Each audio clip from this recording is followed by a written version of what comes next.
بسم اللہ الرحمن الرحیم۔ تفسیر ہدایت القرآن جلد دوم، صفحہ نمبر 480، سورۃ الانعام۔ بسم اللہ الرحمن الرحیم۔ وَلَوْ أَنَّنَا نَزَّلْنَا إِلَيْهِمُ الْمَلَائِكَةَ وَكَلَّمَهُمُ الْمَوْتَى وَحَشَرْنَا عَلَيْهِمْ كُلَّ شَيْءٍ قُبُلًا ما كانوا ليؤمنوا إلا أن يشاء الله ولكن أكثرهم يجهلون وكذلك جعلنا لكل نبي عدوا شياطين الإنس والجن يوحي بعضهم إلى بعض زخرف القول غرورا ولو شاء ربك ما فعلوه فذرهم وما يفترون وَلِتَصْغَىٰ إِلَيْهِ أَفْئِدَةُ الَّذِينَ لَا يُؤْمِنُونَ بِالْآخِرَةِ وَلِيَرْضَوْهُ وَلِيَقْتَرِفُوا مَا هُمْ مُقْتَرِفُونَ۔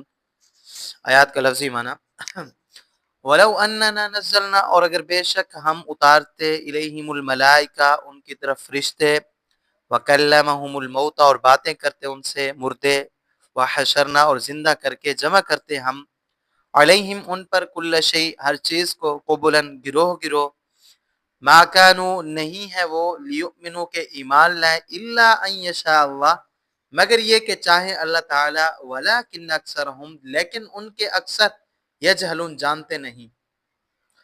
وکذالک جعلنا اور یوں بنائے ہم نے لکل نبی ہر نبی کے لیے عدوًا دشمن، شیاطین الانس والجن شریر آدمیوں اور جنات کو، یوحی بعضهم الی بعض وہی کرتے ہیں ان کے بعض کی طرف، زخرف القول چکنی چپیڑی باتیں، اور غرورا دھوکہ دہی کے لیے، ولو شاء ربک اور اگر چاہتے آپ کے پروردگار، ما فعلوا تو نہ کرتے وہ اس کو، فذرہم پس آپ چھوڑ دیں ان کو، وما اور اس کو جو یفترون جھوٹ گھڑتے ہیں وہ، ولتصغی اور تاکہ میل ہوں الیہ اس بات کی طرف، افئدۃ الذین دل ان کے جو لا یؤمنون نہیں مانتے، بالآخرہ آخرت کو، ولیرضوا اور تاکہ پسند کریں وہ اس بات کو، ولیقترفوا اور تاکہ کمائیں وہ ما ہم مقترفون جو وہ کمانے والے ہیں۔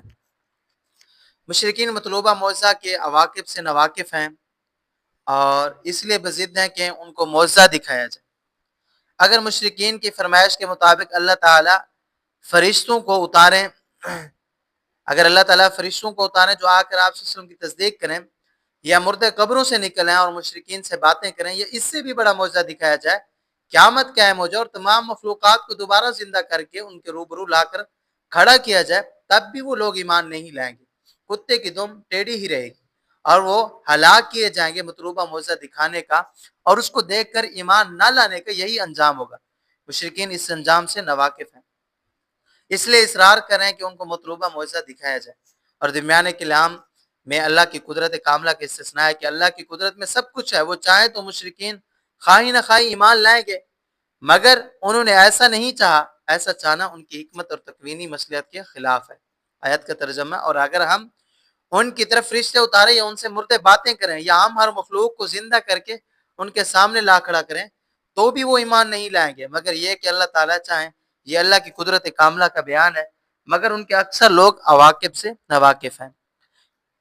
شریر انسان اور جنات ہمیشہ انبیاء کے دشمن رہے اور وہ چار باتیں چاہتے ہیں۔ مشرکین مکہ طرح طرح کے معجزات طلب کر کے نبی کریم صلی اللہ علیہ وسلم کو اور مسلمانوں کو دک کرتے ہیں۔ یہ آج کوئی نئی بات نہیں، انبیاء کی قومیں اسی طرح اپنے انبیاء کو پریشان کرتی رہی ہیں، اور انبیاء کے یہ دشمن شیاطین الانس شیاطین الجن کے ایجنٹ ہوتے ہیں۔ وہی کے لغوی معنی ہے خفیہ اشارہ، جس کو اشارہ کرنے والا اور مشار الیہ سمجھے، تیسرا نہ سمجھے۔ جنات میں جو یہ شیاطین ہیں جنہوں نے اللہ کی اطاعت سے سر کھینچ لیا ہے، کافر ہیں، وہ سرکش انسانوں کو چکنی چپڑی باتیں الہام کرتے ہیں، اور وہ سرکش انسان انبیاء کی مخالفت کے لیے کمر کس لیتے ہیں، پھر گرو اور چیلوں کو پٹی پڑھاتے ہیں۔ اسی طرح ایک دنیا مخالفت کے لیے کھڑی ہو جاتی ہے۔ انبیاء کے یہ دشمن چار باتیں چاہتے ہیں۔ پہلی بات، وہ لوگوں کو فریب دیتے ہیں اور انبیاء کی باتوں سے دور رکھتے ہیں۔ دوسری بات، اور وہ ان لوگوں کو جو آخرت کو نہیں مانتے اپنی چکنی چپڑی باتوں کی طرف میل کرنا چاہتے ہیں۔ نمبر 3، اور وہ اپنی باتوں کو لوگوں کے لیے قابل قبول بنانا چاہتے ہیں، ان کے دلوں میں وہ باتیں بٹھانا چاہتے ہیں۔ نمبر 4، وہ چاہتے ہیں کہ لوگ ان کی باتوں پر عمل پیرا ہوں اور انبیاء کی باتوں کو نظر انداز کر دیں۔ پھر درمیان میں دو باتیں بیان کی ہیں. اگر اللہ تعالیٰ چاہتے تو مشرکین انبیاء کے ساتھ یہ حرکت نہ کرتے. یہ اللہ تعالیٰ کی حکمت کا بیان ہے کہ مشرکین جو کچھ کر رہے ہیں یہ مال ڈھیل دینا ہے. اللہ نے رسی ڈھیلی چھوڑ رکھی ہے اس لیے کہ اللہ تعالیٰ کی حکمت بالغہ نے نظام عالم اس طرح بنایا ہے کہ بدی اور نیکی کی جنگ یہاں ہمیشہ جاری رہے. خیر و شر کی دونوں قوتیں برابر عمل میں لگی رہیں. فرشتے خیر کی قوت ملکیت کو مہمس کرتے ہیں تو حزب مخالف انبیاء کی بات چلنے نہیں دیتا. اللہ نے ان کو آزادی دے رکھی ہے. نمبر دو، دوسری بات نبی کریم صلی اللہ علیہ وسلم کو دلاسا دیا ہے کہ آپ صلی اللہ علیہ وسلم دشمنوں کی فتنہ پردازی کا خیال نہ کریں. ان کو جو کچھ وہ کرتے ہیں کرنے دیں. ان سے قطع نظر کر کے اپنے کام میں لگے رہیں. اسلام کا بول بالا ہو کر رہے گا. اور آیت کا ترجمہ، اور اس طرح جس طرح مشرکین مکہ صلی اللہ علیہ وسلم کو پریشان کرتے ہیں ہم نے ہر نبی کے لیے شیاطین الجن والانس کو دنیا کو دشمن بنایا ہے. ان کا ایک دوسرے کو یعنی جنات انسانوں کو اور گرو چیلوں کو چکنی چپڑی باتیں وہی کرتا ہے اور دھوکہ دہی کے لیے. اور اگر آپ کا پروردگار چاہتا تو یہ حرکت نہ کرتے. یہ قانون امال کا بیان ہے. بس آپ صلی اللہ علیہ وسلم ان کو ان کے افتراءات کو چھوڑیں. یہ نبی کریم صلی اللہ علیہ وسلم کو دلاسا دیا اور تاکہ ان باتوں کی طرف ان کے دل میل ہوں جو آخرت کو نہیں مانتے اور تاکہ وہ ان باتوں کو پسند کرے اور وہ کمائیں جو کچھ وہ کما رہے ہیں. آگے آیات مبارکہ اللہ رب العزت فرماتے ہیں افغیر اللہ ابتغی حکما وهو الذی انزل الیکم الکتاب مفصلا والذین آتیناهم الکتاب یعلمون انه منزل من ربک بالحق فلا تکونن من الممترین وتمت كلمة ربك صدقا وعدلا لا مبدل لكلماته وهو السميع العليم وإن تطيع أكثر من في الأرض يضلوك عن سبيل الله إن يتبعون إلا الظن وإن هم إلا يخرصون إن ربك هو أعلم من يضل عن سبيله وهو أعلم بالمهتدين.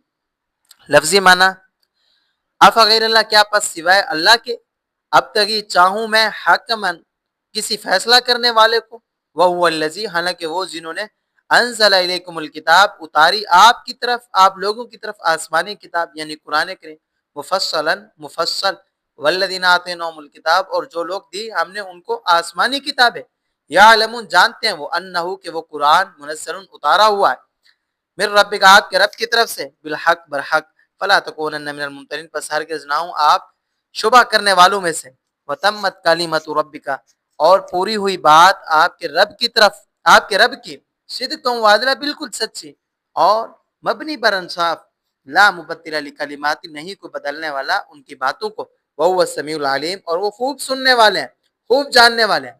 وَإِن تُطِیعُوا اور اگر پیروی کریں آپ اکثر من فی الارض اکثر کی جو زمین میں ہے یضلوک تو وہ آپ کو گمراہ کر دیں گے عن سبیل اللہ اللہ کے راستے سے. یتبعون نہیں پیروی کرتے وہ الا الظن مگر گمان کی وَإِنَّهُمْ إِلَّا يَخْرُصُونَ اور نہیں ہے وہ مگر اٹکل پچو چلاتے ہیں. ان ربک هو اعلم بے شک آپ کا رب وہ خوب جانتا ہے من یضل اس کو جو بچل جاتا ہے گمراہ ہوتا ہے عن سبیلی اس کے راستے سے وهو اعلم بالمهتدین اور وہ خوب جانتا ہے راہ پانے والوں کو. نبی کی صداقت پر دوسرے معجزات کیا مانگتے ہو؟ قرآن کریم ہی ان کا سب سے بڑا معجزہ ہے. مشرکین مکہ نبی کریم صلی اللہ علیہ وسلم سے آپ صلی اللہ علیہ وسلم کی صداقت کی دلیل کے طور پر قسم کے معجزات طلب کرتے تھے. ان سے کہا جا رہا ہے کہ دیگر معجزات کیا مانگتے ہو؟ آپ صلی اللہ علیہ وسلم کی صداقت کی سب سے بڑی دلیل وہ قرآن کریم ہے جو آپ صلی اللہ علیہ وسلم پیش کر رہے ہیں جو آپ صلی اللہ علیہ وسلم پر نازل ہوا ہے. اس کے اوصاف خود اللہ تعالیٰ بیان فرماتے ہیں. تصنیف رامنصف نکو کند بیان مصنف جو ہوتا ہے وہ اپنی تصنیف کی حالت بہتر جانتا ہے. قرآن کریم کی چار خوبیاں. نمبر ایک قرآن کریم تفصیل وار نازل کیا گیا. اس نے دین کی تمام بنیادی باتیں پوری وضاحت سے بیان کی ہیں. اس میں کوئی ابہام یا کوئی ابہام ہی نہیں ہے. لمبی آیتوں میں بھی چھوٹے چھوٹے فکرے ہیں جن کی وجہ سے قرآن کا سمجھنا نہایت آسان ہے. اور اتنی بڑی کتاب کا ایک ناچ پر ہونا اس کی ایک خوبی ہے جو دلیل ہے کہ یہ اللہ کی کتاب ہے.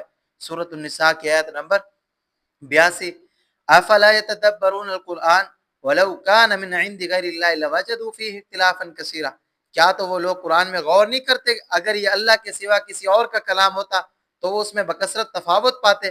اتنی بڑی کتاب کوئی انسان ایک ناچ پر نہیں لکھ سکتا. یہود و نصارہ جن کو آسمانی کتابیں تورات انجیل دی گئی ہیں وہ ان بشارات کی بنیاد جو ان کی کتابوں میں ہے خوب جانتے ہیں کہ قرآن کریم واقعی پروردگار کی طرف سے نازل کی ہوئی کتاب ہے. غیر کی گواہی سب سے بڑی گواہی ہے. لہذا کوئی انسان خام وہ امت دعوت کا فرد ہو یا امت اجابہ کا قرآن کے منزل من اللہ ہونے میں ہرگز شک نہیں کرے۔ قرآن کریم میں دو طرح کے مضامین ہیں، ایک گزشتہ، موجودہ اور آئندہ کی خبریں اور پیشین گوئیاں جو نہایت سچی باتیں ہیں، 52 تولہ پاورتی ہیں۔ آج تک اس کی کسی بات پر کوئی انگلی نہیں رکھ سکا، نہ اس کی کوئی بات خلاف واقعہ ثابت ہوئی، جبکہ یہ سب غیب کی باتیں ہیں، ان کو عالم الغیب ہی صحیح طور پر بیان کر سکتا ہے۔ دوسرے، قرآن کریم میں انسان کی عملی زندگی سے متعلق احکام ہیں اور وہ سب مبنی بر انصاف ہیں۔ تمام احکام میں پوری رعایت ہے کہ کوئی حکم عدل و انصاف کی راہ سے ہٹا ہوا نہ ہو۔ وضعی پارلیمنٹری قوانین میں لوگ اس کا لحاظ رکھتے ہیں مگر کامیاب نہیں ہوتے۔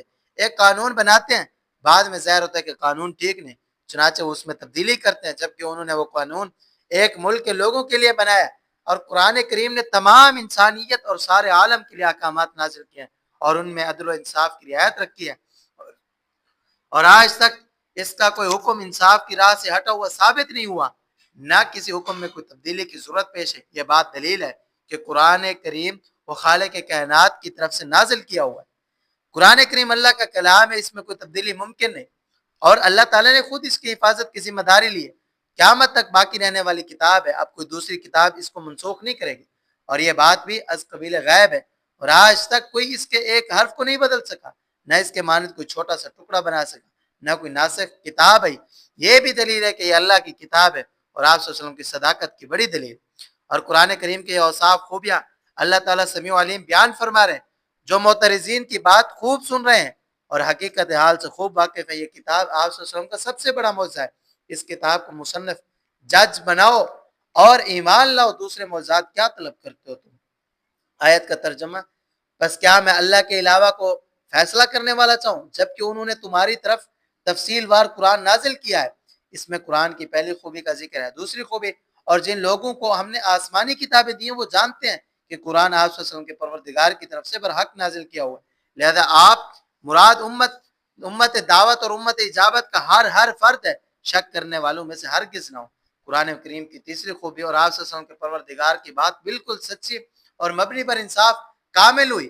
چوتھی خوبی، ان کی باتوں کو کوئی بدلنے والا نہیں، اور وہ خوب سننے والے اور ہر بات جاننے والے۔ اکثریت کی بات اٹکل پچو بے دلیل ہے، اس لیے پادر ہوا ہے۔ سوال ہوتا ہے، کوئی کہہ سکتا ہے کہ لوگوں کی اکثریت 2/3 قرآن کو اللہ کا کلام نہیں مانتی اور وہ اس کو محمد صلی اللہ علیہ وسلم کی تصنیف بتاتے ہیں، پھر ہم قرآن کو اللہ کا کلام کیسے مانیں؟ تو اس کا جواب یہ، اکثریت کی یہ بات بے دلیل اٹکل پچو ہے، اس لیے اس کا کوئی اعتبار نہیں، اور قرآن کریم نے گزشتہ آیات میں اپنی بات مدلل پیش کی ہے، لہذا اس کا اعتبار کرو۔ اور مشاہدہ یہ ہے اور تاریخ یہ بتلاتی ہے، اور جو محض خیالی بے اصولی اور اٹکل پچو باتیں کرتے ہیں اور مانتے ہیں، پس جو اکثریت کی بات لے گا وہ یقیناً سیدھی راہ سے بھٹک جائے گا۔ یہ نبی کریم صلی اللہ علیہ وسلم پر رکھ کر دوسروں کو سنایا ہے، اور یہ بات اللہ تعالیٰ بیان کر رہے ہیں جو خوب جانتے ہیں کہ راہ راست سے بچلنے والا کون ہے اور راہ راست پر کون ہے۔ فائدہ، انسانوں کا عام مزاج یہ ہے کہ جس عقیدہ کی طرف لوگوں کی بھیڑ دیکھتے ہیں اس کو قبول کر لیتے، چاہے اس کی کوئی دلیل ہو یا نہ ہو۔ حالانکہ اہمیت اس بات کی ہے کہ اس کے پیچھے عقلی یا نقلی دلیل ہو۔ اگر بلا دلیل محض اندازے اور اٹکل سے کوئی بات کہی گئی تو اس کی طرف توجہ نہ دی جائے، اس کا کوئی اعتبار نہیں، اگرچہ اس کے ماننے والے اور کہنے والے زیادہ ہوں۔ جیسے آج کل الیکشن میں سر گنے جاتے ہیں، بھیجا نہیں دیکھا جاتا، اور سر گنے جاتے ہیں کتنے لوگ ہیں، یہ نامعقول بات معقول بن گئی ہے۔ آیت کے شروع میں اس بات کی طرف اشارہ ہے۔ آیت کا ترجمہ، اور اگر آپ زمین میں بسنے والوں کی اکثریت کی بات مانیں گے تو وہ آپ کو اللہ کے راستہ سے بھٹکا دیں گے، اور وہ لوگ اکثریت صرف گمان کی پیروی کرتے ہیں اور وہ صرف اٹکل اڑاتے ہیں۔ بے شک آپ کے پروردگار خوب جانتے ہیں اس کو جو اس کے راستہ سے بچلا، اور وہ خوب جانتے ہیں راہ پانے والوں کو۔ اور یعنی اکثریت کی بات صحیح بادر ہوا، اکثریت کی بات صحیح نہیں، مسلمان جو راہ اپنائے ہوئے ہیں وہی صحیح راستہ ہے۔ آج کا درس اپنے اختتام کو پہنچا ہے۔ آپ احباب سے یہی التماس ہے کہ آپ ہمارے اس چینل کو ضرور سبسکرائب کریں اور ویڈیو کو لائک کریں، اور صدقہ جاریہ سمجھ کر آگے اس کو ضرور شیئر کریں۔ وآخر دعوانا الحمدللہ رب العالمین۔